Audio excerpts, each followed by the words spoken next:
Kisah Parang Panjang Sungai Manik ini adalah kisah benar dan kisah yang perlu diketahui oleh anak cucu kita. Kisah ini adalah kisah orang Melayu menentang komunis. Saya ceritakan dari 3 aspek utama. Yang pertama sebelum, semasa dan selepas. Maka tuan-tuan, di waktu malam sebelum peperangan ini berlaku, mereka nak menyerang di sesuatu tempat, mereka mengaji Al-Quran di sebuah surau di Kampung Parit Namdi. Maka mereka mengaji di setiap malam dan sentiasa bersedia kerana ketakutan di waktu itu anak cucu mereka, isteri dan sebagainya diganggu oleh pihak komunis ini. Maka tidak ada senjata, tidak ada apa yang ada, cuma sebilah parang panjang, tuan-tuan. Di waktu malam mereka mengaji dan terus mengaji dan terus mengaji hingga ke siang. Mereka sentiasa bersiap sedia. Apabila tiba waktu untuk memulakan, untuk menyerang di sesuatu tempat,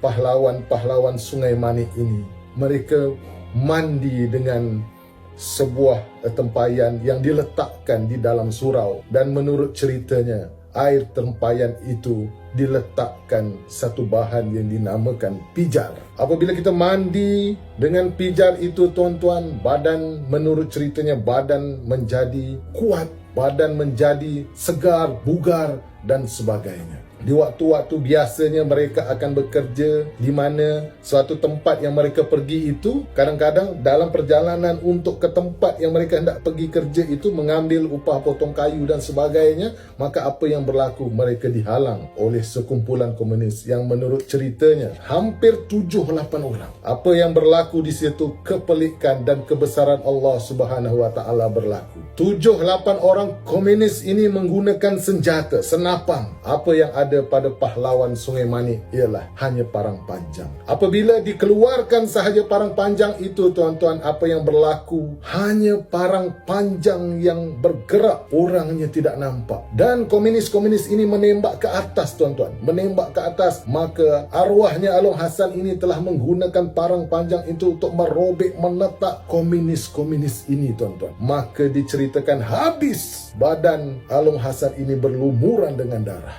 Maka ia menjadi pekat bila dibiarkan. Apabila pulang ke rumah, diceritakan dia mandi dengan air pijar. Maka disitulah kehebatan satu perkara yang dinamakan pijar. Maka ketika itu diceritakan juga oleh orang-orang lama ini, tuan-tuan, mereka juga memiliki kulit kerbau landau. Mereka juga, pahlawan-pahlawan ini, memiliki kulit kijang putih, pijar dan ayat-ayat Al-Quran yang mereka amalkan, tuan-tuan. Maka pada hari ini, tuan-tuan,